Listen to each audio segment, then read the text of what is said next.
often turn that trumpet and play it right at Harold, and Harold just sat there so calmly and quietly, and people didn't know it, but he's deaf in that ear as a result of the horn Bill kept blowing on him. But gosh, retiring after all these years. Terrific, Bill. Thank you for all that good work you do. You're a great sport. When you retire, you can give up that trumpet too, I want to tell you, if you want to. Well, as you've guessed by now, they don't bring me here to encourage you academically. Though I really do believe in what you're doing here. And I do applaud you for pursuing your degrees. I have to say that this is a place of theory. It's a place of academia, and it needs to be. But there is nothing theoretical or academic about ministry. And therein lies the rub. And that's the reason I sometimes show up to address some of the reality unrelated to the academic world. I believe in what you're doing, and I applaud the plan as it unfolds. And I know in order to get a degree, you have to do a number of things that require academic discipline. In some of your cases, excellence. You are very bright people, and you wouldn't be here if you weren't. I have no sarcasm in saying that. I'm impressed with your ability and with this faculty to lead you into realms that you would not otherwise go on your own. But there is no required reading once you're out of here. There is no written testing once you're gone from here. There are no semesters. There is no classroom. But there are constant examinations. Not the kind a professor will give you and grade, but examinations on life. Because see, you can form habits here that are very destructive in a ministry out there in the middle of nowhere, when there are no longer professors to look over your work or those who keep the record of your accomplishments academically. You will not fail or be disqualified in ministry because of intellectual failure. You will fail because of character failure. That's where you'll fail. And nobody here wants that for you. But there's only so much a school can do. It doesn't do magic. And if you don't come with some things in place, if you're not careful in this dangerous place, you'll learn to fake it. And because you're capable intellectually and able to ace many of the exams, you can begin to believe your own stuff and think that that's going to qualify you for ministry, and it does not. In ministry, the secrets ultimately become known, as in a home. One of the great things about home is constant accountability from parents and siblings. None of them is impressed with you. And you know that. When you go, prophets without honor, right there at home. That's why I always shudder when I go back to Houston. It was where most of my roots are, and I remember our band instructor, Eugene Seastrand, looking at me with shock when I went back to campus to visit. He said, "You're supposed to be in Alcatraz." That's a nice gathering of thoughts there. But when you are in ministry, the truth becomes known. It isn't long before folks notice that you're discourteous or selfish, or you are envious, or you're rude, or you lack forgiveness, or you don't do well as it relates to sharing the credit that another person really deserves. Which made me appreciate this little piece I came across a few years ago. It's a picture of an old lady that's got a face like about 8 miles of bad road in Mississippi. And it reads, in a trial, a southern small-town prosecuting attorney called his first witness, a grandmotherly, elderly woman, to take the stand. He approached her and asked, Mrs. Jones, do you know me? She responded with a shrug, well, yeah, I do know you, Mr. Williams. I've known you since you were a little boy, and frankly, you've been a big disappointment to me. You lie, you cheat on your wife, and you manipulate people. You talk about them behind their backs. You think you're a big shot when you haven't the brains to realize you'll never amount to anything more than a 2-bit paper pusher. Yep, I know you. The lawyer's a little stunned, not knowing exactly what else to do, pointed to the attorney across the room and said, Ms. Jones, do you know the defense attorney?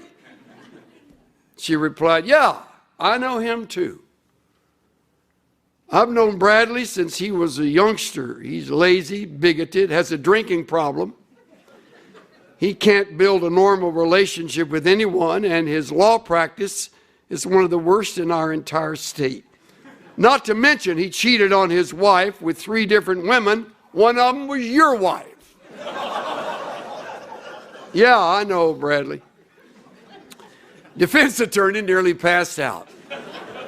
The judge asked both counselors to approach the bench, and a quiet voice said, if either of you idiots ask her if she knows me, you're going right to the electric chair.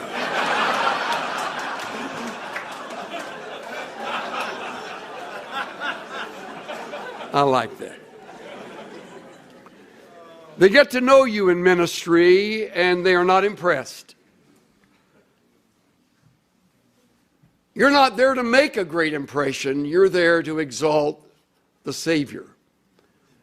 They will be grateful to the end of their life that you help them understand His Word better, and that you modeled His truth as best you could, given your old nature and the things that mark you as a human being, because you carry all of that with you. All of that goes with you. All the bad habits you cultivated in college, you brought with you to seminary.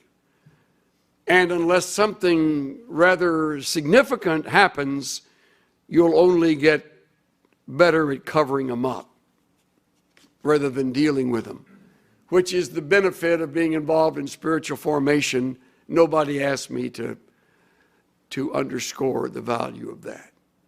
But you who are really, really bright and really academically gifted will tend to overlook that. You won't see that as very intellectually challenging, so you'll do what's required, and that's about it. You won't really throw yourself into it. When in fact, some of you really need serious attention to your character because you're phony. Some of you more than others, all of us a little bit.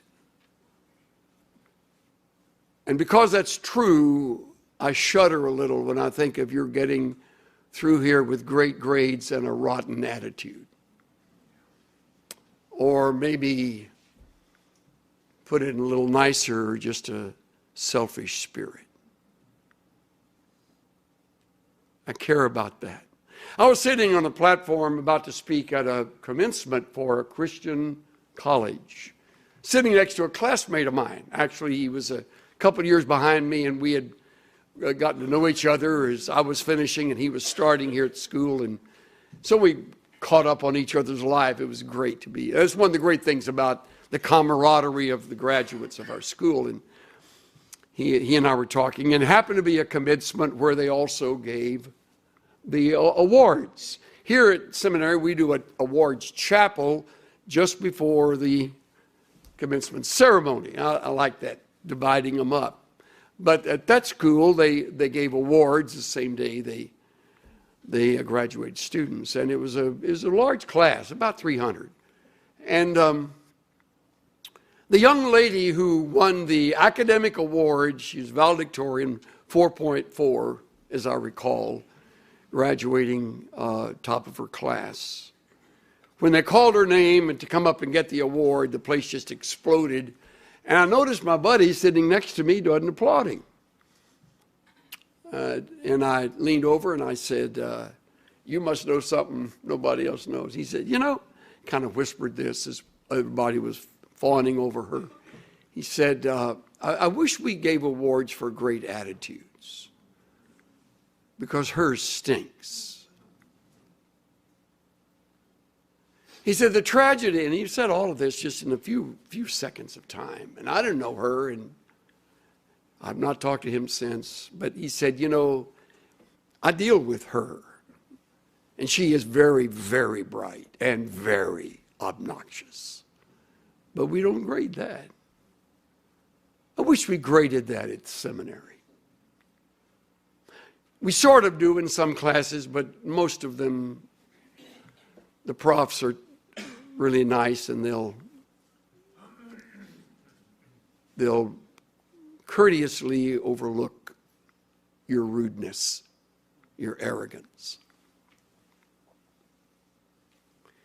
Now, what does that have to do with what I've got to say today? There's a lot. I'm here to bring a little reality to your world, because that's my world. My world is a body of 11 elders to whom I am with whom I'm intimately accountable. We met just yesterday morning for 2.5 hours.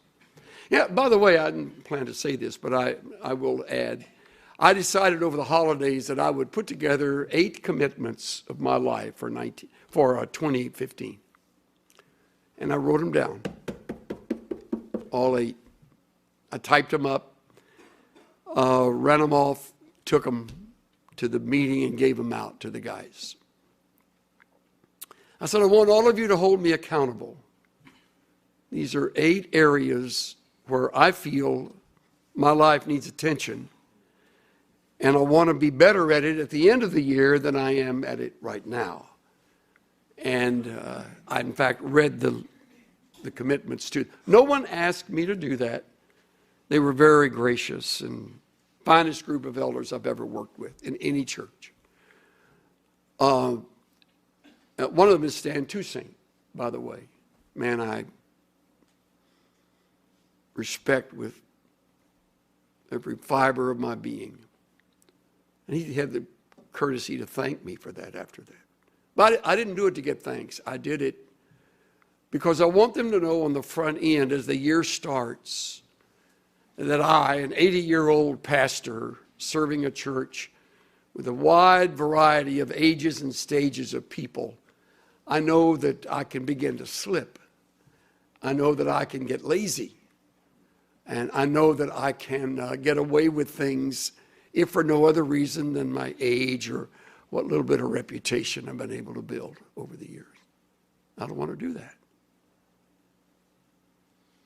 I don't want to get away with anything that is inappropriate and diminishes the glory of Christ and his role in my life and his work in my life. I have a long ways to go in areas like you do. So when I speak to you rather forcefully, as I have, I will always tell you the truth. I will never lie to you. And I will always address issues that are real issues. I don't make them up. Because you will be there when I'm dead and gone. And you will be there when no prof is there to correct a paper or to rearrange your thinking in an area where you're moving into error. That's why you can slip easily in ministry. If you're not accountable to those who hold your feet to the fire theologically. And if you don't read on your own, all your reading is dated. And so one of my commitments was to stay up on where we are, never forgetting that God is sovereign over it all. So I stand with you today as a fellow sinner, just a few more years in my life than you have, but the book that I love and from which I preach with all the passion I can muster is filled with very wise directives that I'm to take personally, regardless of achievements or academic accomplishment, as in your case, or what other people may think. I know myself too well to know that I could easily fake it. So can you. When I started last semester with you as my first time to speak in chapel, I had everybody turn to Philippians 3:10, where I'm turning right now. And I call this Paul's great passion. That I may know him and the power of his resurrection and the fellowship of his sufferings. That I may know him. The Amplified Bible does a masterful piece of work in just doing that, amplifying it. For my determined purpose in life is that I may know him. That is, that I may become increasingly more intimately acquainted with him. Intimately. I think of my wife and myself as intimate partners. 59 years, this year 60 years together. She knows me. She is not impressed with me. But she loves me too much to let me get away with stuff that is really ugly and inappropriate. And so, if I'm going to become intimately acquainted with her, I'm going to open myself to her and have no secrets, nothing hidden. And I'm going to listen when she corrects me and tells me, you know, you're getting a little sloppy on the red lights. She's right. I think red lights last too long. and the yellow light goes red too quickly. And the other day, as I went past, it was kind of pink. Kind of a pink color. And all of a sudden, a bright light went on from a camera. Right. That's what I did. Oh, man. So I went home. Walked in. Well, how was the time with Parker? It was great. Really good. She said, that's good. Everything okay? I said, no, I just had my picture taken. Actually, not my picture, but the car's picture. She goes, oh, man. So the other day when the mail came, she brings it in. Here's some mail you may want to open.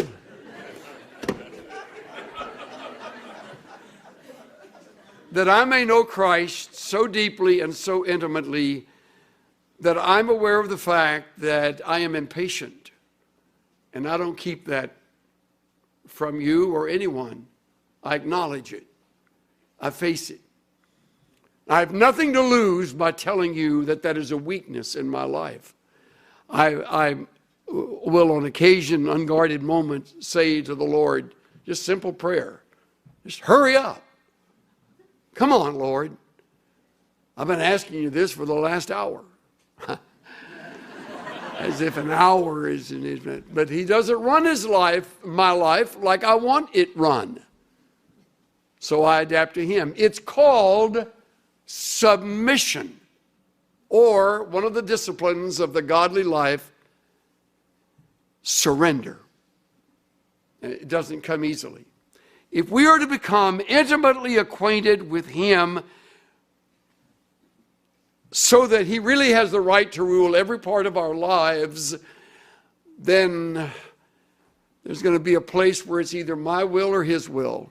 And I have to learn to surrender. And so do you. I don't care how bright you are. I don't care how well you do at school. You fail to submit. You fight surrender. You're going to pay for it. You're going to make a fool of yourself. You're going to drive your kids away from you. And before long, you'll be grateful your mate is still with you because of the way you've been acting. See what I'm saying? This stuff at Dallas Seminary, as magnificent as it is, I don't know of a better place to train for ministry. They don't train you in being patient. That's kind of a byproduct that they hope you will get hold of, but if you're not careful, you won't. And you came greedy, you'll leave greedy. You came lustful, you'll leave lustful. But the problem is, the brighter you get, the better you get at wearing the mask and covering it up and acting like that's not a battle. Ministry will bring it out. Now, whatever may be the ministry, whatever may be the realm of ministry, maybe serving in some mission thousands of miles away, it'll happen there. Maybe a parachurch ministry, perhaps you'll be used in the realm of the arts, it'll happen there.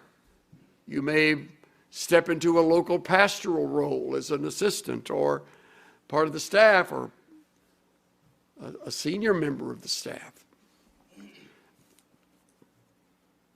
And they'll really know you. And you know what? They really will want to respect you and admire you and love you.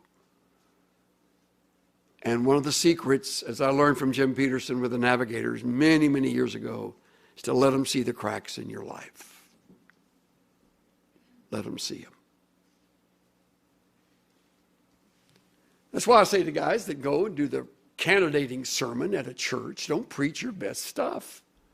They'll expect that all the time. You know, preach a reasonably good message. But boy, if you knock it out of the park, they expect you to be a home run hitter every time you get up there, and you're not. You're not that good. But they'll think that if you try to impress them with this, sugar stick that you're able to deliver so well. An intimate walk with Christ means that I tell the truth, regardless. Now, hold a place in Philippians. We're going to be back in chapter 2 in a second. But look at Hebrews. Yeah, Hebrews 12. You got a Bible? Okay, good. Hebrews 12. Since we have so great a cloud of witnesses surrounding us. And isn't that a great word picture? It's a picture of an arena. An arena is made up of two groups, all the people in the stands, often thousands, and those on the field, the athletes and the spectators. And you're among the athletes engaged. In this case, all the spectators are dead. But they are living martyrone. We got our word martyr from it. They are the witnesses. They are the ones saying, you can do it. I've been there. I know it's hard. You can make it. Stay with it. There are your witnesses that surround you. However you want to take that, he describes them as a cloud of witnesses. And they surround us. And by the way, this school, forgive me, At this school, you're surrounded by the history of 90 years of people that have done it. And we're all pulling for you. We want you to finish what you've started. Don't quit. Don't pull up. Don't cut it short. And we know it's tough. It's supposed to be tough. Ministry is tough. If it isn't tough, it isn't ministry. Jowett, the great preacher, said, ministry that costs nothing accomplishes nothing. It's cost me my whole life. What a great investment. But it's taken me from my family at times when I'd rather have been there. It's interrupted a plan that I had. It requires of me to listen when I'd rather talk. Yeah, I'm better at talking than listening. I'm not a real good listener. So I've learned to listen better, and on and on. But these witnesses that surround you, all completely human, all of them, and they're saying in effect, you're there now, you're on the field, you're about to run that race. In fact, you're engaged in it. Run it. But before you run it, look at the order. Look at it. Let us lay aside every encumbrance. That's before getting in the blocks and taking off on the relay or the race. You've never seen a runner keep the sweat clothes on at the time of the running. You strip down to the bare essentials, and you get rid of those things that are entangling us. Encumbrances. That's what I've been talking about. Lying is an encumbrance. Taking credit that someone else deserves is an encumbrance. Striving for your own way, though doing it deceitfully, is an encumbrance. And on you could list them. I've no corner on understanding. You've got as good imagination as I do. But lay that aside. And he then mentions the sin, definite article, different from encumbrances, more general. This is the sin. I think in context, it is the sin of unbelief. Chapter 11 is all about the people of faith, goes back to the end of chapter 10, in context, takes you into the first 3 verses of chapter 12. All of that is in a segment of this section that the writer is addressing. But the sin that besets you and me is the sin of unbelief. It's a constant battle. Remember the great words from Proverbs? Trust in the Lord with all your heart. Lean not to your own understanding. Remember those words?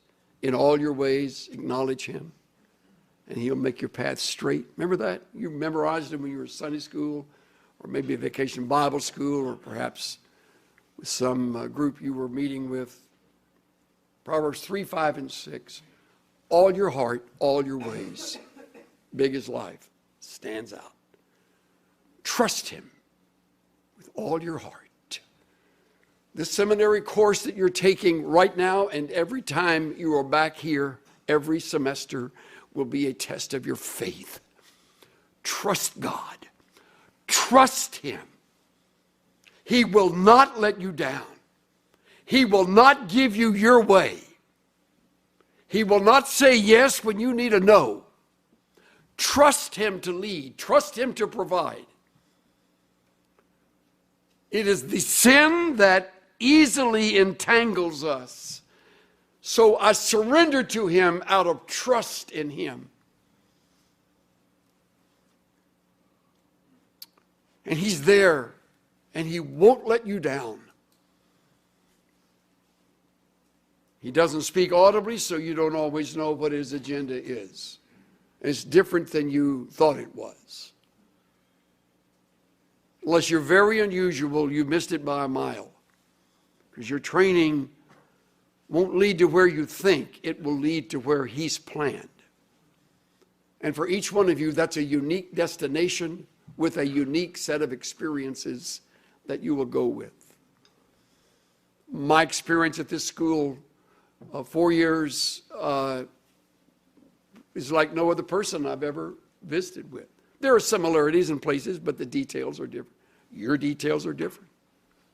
Cynthia learned things as a result of being with me those 4 years that we still talk about. And on I could go. But each was, it seemed, was a test of our faith to trust Him. Trust Him. Lean on Him. You're worried about finances. That means you're not trusting Him. Your worry is draining you of energy that you need to apply to your studies, to your work, to your occupation, to your home and family, if you have one here. That it is the sin that easily entangles itself around us, and it besets us. The easily besetting sin. Trust Him. Trust Him. Listen to Dennis next week. Outstanding representative of the Lord Jesus. Good friend. Dennis and Barbara, all the stuff they've gone through. He has things to teach you. Trust the Lord to speak through His mouth, to say things. Don't miss that week. Or think it's a time to kind of hang out elsewhere. You be right here. Drink that in. Some of the best stuff we got in my years here, we got from what we call then the Bible Lecture Series or the Spiritual Life Week. And I can quote lines that I heard that came from those who spoke here. What a privilege to hear Dennis, who comes to you to deliver this.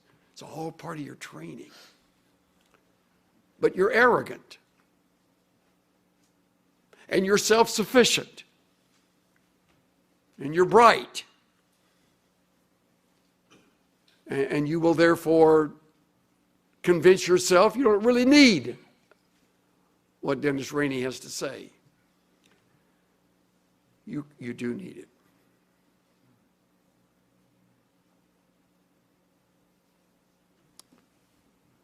One more passage, okay? Philippians 2. This will eat your lunch. You think 3 got to you. Look at chapter 2. Talking about surrendering your will. Verse 3. Do nothing from selfishness or empty conceit. Now there's a mouthful and worth 3 sermons. Do nothing from selfishness or empty conceit, but with humility of mind. Look at this. This is for you, seminary students. This is for me, preacher. This is for you, faculty members. This is for you, administration. This is for all of y'all. Do nothing from selfishness or empty conceit, but with humility of mind, let each of you regard one another as more important than himself. That's a tough assignment. Doesn't mean just holding the door open so somebody else can walk in before you do. Though that's a courteous thing to do. There's a word borrowed from German for the pleasure we take in the disappointments and suffering of others. It's Schadenfreude. Schadenfreude is the basic principle behind 90% of reality TV. The opposite is a specific kind of jealousy. Listen to this. This is the story of your life in ministry, unless you're going to be really different. Being depressed by the good fortune of others. Envy is an ugly emotion and an even worse lifestyle. And it doesn't get any less ugly when you try to accessorize it as idealism, pretending that your jealousy is a sense of justice or fairness, for example.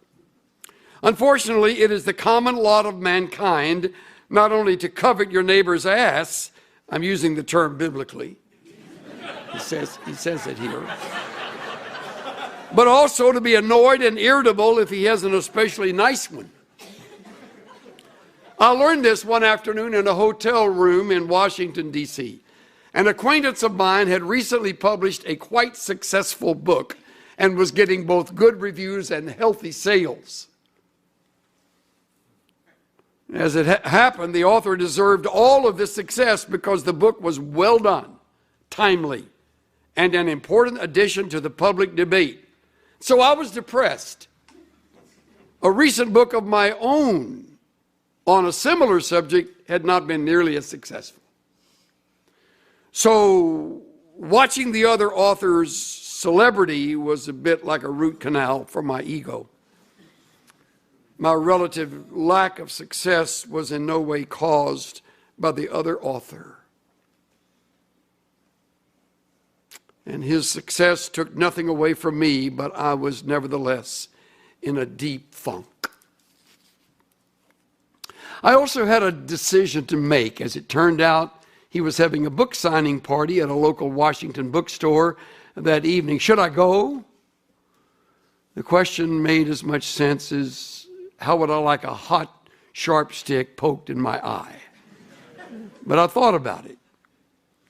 Youth has its passion, but age has its bitterness. Whoa. And frankly, I didn't like the way it felt. First of all, it was pointless. What good did it do me to be depressed about someone else's success? It's one thing to be down about your own failure, although you shouldn't dwell on it. But what possible reason would you have to wallow in self-pity over someone else's good fortune? Isn't that a good question? More good stuff he writes, but that's one you're going to have to fight. I don't know of any sin more subtle or more famous in ministry than envy. You'll fight it constantly unless you're really a cut above. And if you are, I admire you. To applaud the success of a classmate, to graduate and to know what kind of a classmate he or she was, and then to see that success wash over them when you really may have studied harder or maybe even made better grades. But success doesn't come to you like it comes to her or to him, and you're going to fight that. That ugly envy will emerge again and again and again until you finally look yourself in the mirror and say, knock it off. What an ugly way to respond to this brother or this sister who deserves every bit of the accolades that she's receiving. Don't do anything from selfishness or empty conceit, but with humility of mind regard each as more important than himself. Don't merely look out for your own personal interests, but the interests of others. Practice that at DTS.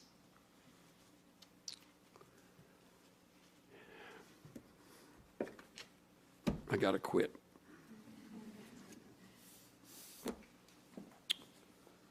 I wish before you leave you'd buy a copy of The Valley of Vision. This is a series of Puritan prayers. This is my second time through it. I've about worn this one out. I wore out another one, so you know it's worth reading. I read them from time to time. Very eloquent words that maybe sound dated but have a relevant ring to them. And I close with these words. I'm a shell full of dust, made anew by an unseen power of grace. Yet I'm no rare object of valuable price, but one who has nothing and is nothing, although chosen from thee, of thee from eternity, and born again. I'm deeply convinced of the evil and misery of my sinful state,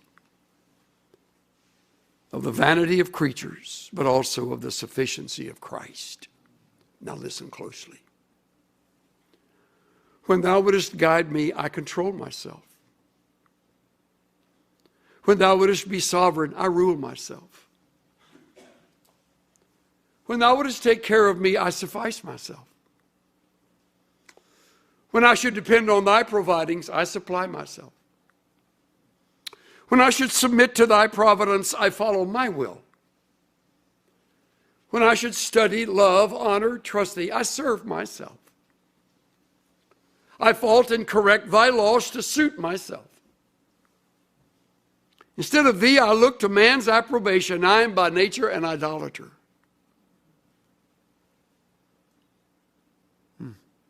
Lord, it is my chief design to bring my heart back to thee. Convince me that I cannot be my own God or make myself happy, nor my own Christ to restore my joy, nor my own Spirit to teach, guide, and rule me. Help me to see that grace does this by providential affliction. For when my credit is God, thou dost cast me lower. When riches are my idol, thou dost wing them away. When pleasure is my all, thou dost turn it into bitterness. Take away my roving eye, my curious ear, my greedy appetite, my lustful heart. Show me that none of these things can heal a wounded conscience or support a tottering frame or uphold a departing spirit. Take me to the cross and leave me there. Take me to the cross and leave me there. How grateful we are for the cross. Who first saw the light and the burden rolled away. Don't ever get over the sheer ecstasy of that.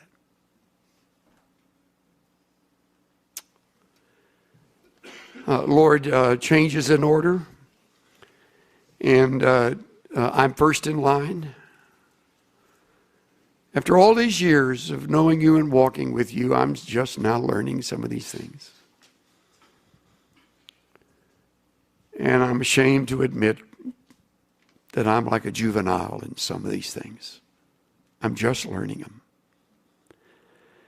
And you've been faithful to work with me all these years. You've used 4 kids and 10 grandkids in my life. You've used affliction and confrontation from brothers and sisters.